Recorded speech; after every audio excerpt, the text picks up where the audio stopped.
নমস্কার বন্ধুরা, আজকে আমরা এসেছি বেলিয়াতুর ফরেস্ট রেঞ্জের ধবনী এবং সামন্তমারা ফরেস্ট ডিভিশনে। আমরা নিয়ে এসেছি জাম আর নিমের বীজ জঙ্গলে ছড়ানোর জন্য। আপনারা দেখতে পাচ্ছেন চারপাশে শালের জঙ্গল, এদিকে ঘুরিয়ে দেখাও। চারপাশে শালের জঙ্গল, কিন্তু জঙ্গলের অবস্থা হচ্ছে খুবই খারাপ। বর্ষাতে যেগুলো আপনারা দেখতে পাচ্ছেন ছোট ছোট গাছ, এগুলোকে সবই অ্যাকচুয়ালি কেটে নেওয়া হয়েছে। এই গাছগুলো এগুলো হচ্ছে কখনো ফরেস্ট ডিপার্টমেন্ট কেটে নেয়, কখনো হচ্ছে যে বন রক্ষা কর্মী তারা কেটে নেয়। আমি জানি না ফরেস্ট ডিপার্টমেন্টকে এই গাছ কাটার অধিকার কে দেয় বা কেনই তারা কাটে, এবং কিভাবে তারা হচ্ছে যে আবার বনকর্মীদের মধ্যে হচ্ছে ওদের কাটার জন্য হচ্ছে পারমিশন দেয়। যাই হোক, যা অবস্থা হয়েছে এখন আমাদের ডিফরেস্টেশনের, তো এই এরিয়াতে হচ্ছে পুরোটাই শালের জঙ্গল। একটু ঘুরিয়ে দেখাও চারপাশ।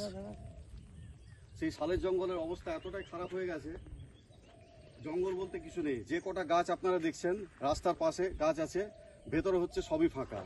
তো বন্ধুরা, আজকে আমরা হচ্ছে এই জাম আর নিমের বীজ এই জঙ্গলের মধ্যে এবং জঙ্গলের ভেতরে কিছু জায়গাতে আমরা ছড়িয়ে দেব, যাতে হচ্ছে এগুলো হচ্ছে পাকা জামুন বা জাম ফলের বীজ, যেগুলো আপনার হচ্ছে রিফরেস্টেশনের জন্য হচ্ছে যে কিছুটা হলেও কাজ করবে।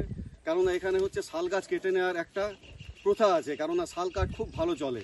তো এখানের লোকাল যারা আছে তাদের বক্তব্য হচ্ছে শাল কাঠে ধোঁয়া কম, আগুন বেশি, সেই জন্য তারা শাল কাটে। তো আশা করি নিম বা জাম এগুলোকে এরা হাত দেবে না, এবং তাতে হচ্ছে জঙ্গল কিছুটা হলেও রক্ষা পাবে। এখানে আছে, আপনাদের মনে হতে পারে যে আমি এই ভিডিও করছি কেন, আমি ভালো কাজ করছি, গাছ লাগাচ্ছি, খুব ভালো কথা, লাগান আপনি, এত আদিক্ষেতা করার কি আছে। তো বন্ধুরা, এখানে হচ্ছে ভিডিও রেকর্ড করা এবং আপনাদের সামনে নিয়ে আসার একটাই কারণ, সেটা হচ্ছে একটা গণচেতনা বা মাস অ্যাওয়ারনেস তৈরি করার জন্য, যে যার যেটুকু ক্ষমতা আপনারাও এগিয়ে আসুন। এখন হচ্ছে পাকা ফলের সময়, জাম পাকা হচ্ছে, জামুন যেটা আমরা বলছি, জ্যাকফ্রুট যেগুলো, কাঁঠাল হচ্ছে, আমের সময়, সেই বীজগুলোকে আপনারা সংরক্ষণ করুন, রোদে শুকিয়ে সেগুলোকে আপনারা পরিত্যক্ত ফাঁকা জায়গাতে বা জঙ্গলের মধ্যে ছড়ান। তাতে হচ্ছে কিছুটা হলেও হচ্ছে যে আপনার গাছ হবে, কিছুটা হলেও আমরা সবুজায়নের পথে আমরা কিছুটা হলেও হচ্ছে যে এক স্টেপ এগোবো আমরা। এই সামান্য একটা আপনাদের কাজ বা এই সামান্য একটা স্টেপ রিফরেস্টেশন বা সবুজায়নের ক্ষেত্রে একটা আমূল পরিবর্তন নিয়ে আসবে, এবং এটা আপনার একটা কন্ট্রিবিউশন, এটা আপনার হচ্ছে মন ভালো হবে তার জন্য।